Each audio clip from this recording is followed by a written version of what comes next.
When I was almost 6 years old, my parents separated and my mother took myself and my brother, who was 5 years younger than me, to live a life that was a lot different to what I experienced before that. She got heavy into drugs and alcohol.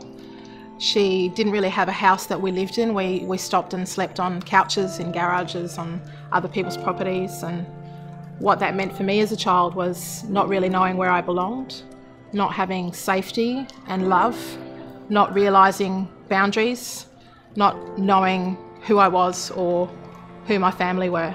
Grew up in Broken Hill with my mum and brother. I went to a Catholic school, did all the confirmations and Eucharist and all that stuff. Sort of had a few things happen to me as a kid that sort of made life pretty confusing and just downright hard.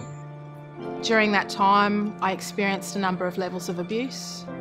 I was physically abused, emotionally abused, and sexually abused. And by the time I was 8 years of age, I was drinking alcohol. I had a mouth on me like, I don't know, it was really awful. And I smoked cigarettes. I also used to hang around in gangs of kids, stealing things, being disruptive, and just a horrible person as a child. Moved to Geelong when I was 12.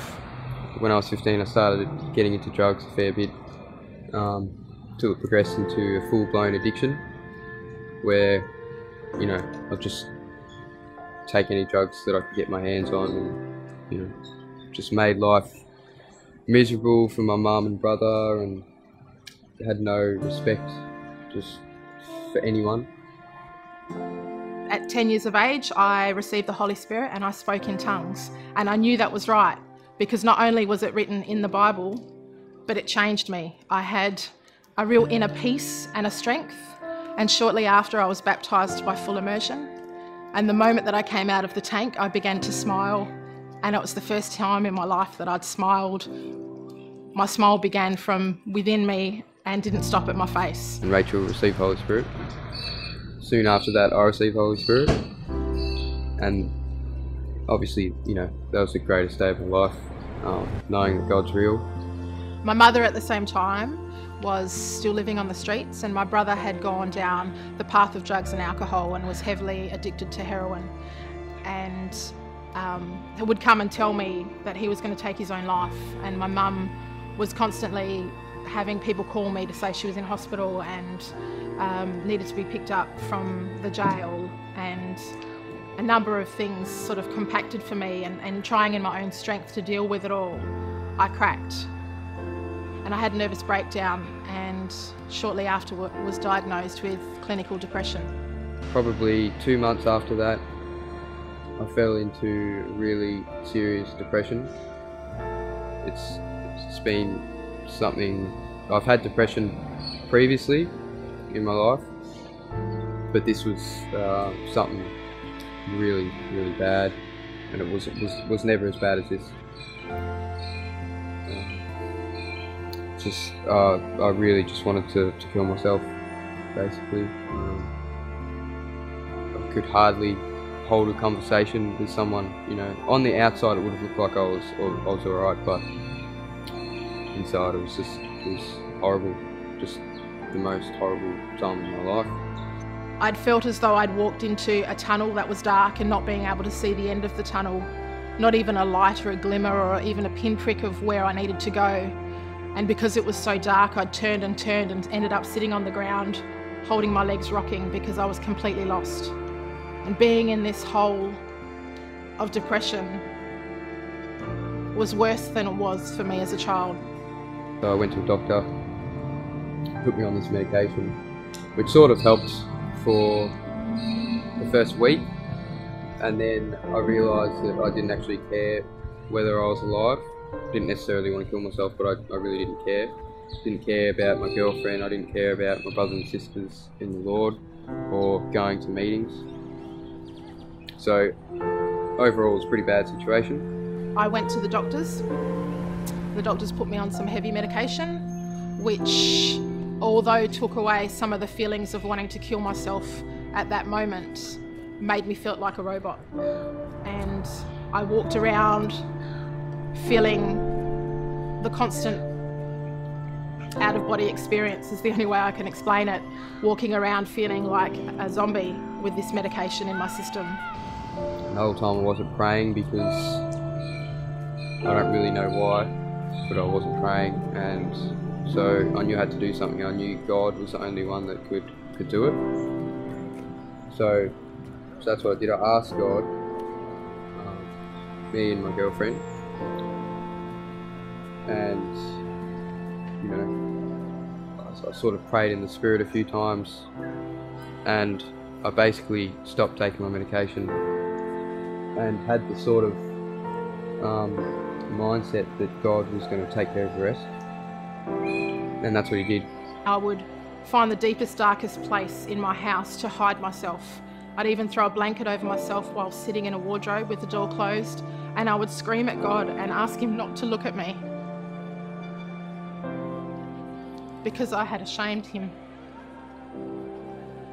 And I remember those moments well, because although I wasn't praying to the Lord, I felt this warmth on my physical body, as if someone was wrapping me in this love, as if I was being hugged. And I believe now that that was the Lord's way of telling me, even though I wasn't using His Spirit, that He was still there for me and He loved me. I really should have had some serious side effects from just stop taking this medication, but I had none, and you know, within a week I was completely healed. I went to a meeting on this one day, which I hadn't been to for a while, because I felt claustrophobic just with people, not because of the meeting, just around people was scary for me. And I took a long walk down this aisle to pray with a guy in the fellowship that I knew, to ask him to pray to God for me, for my depression. And it was the first time I'd actually asked anybody to pray for me. And I said to this brother, I have depression, and I burst into tears. And I remember him putting his hands on my shoulder and praying, but I don't remember what he said. I don't remember getting back to my chair. I don't even remember getting home that night. But what I do remember is, after 2.5 years of turmoil, of pain, of grief, of feeling lost,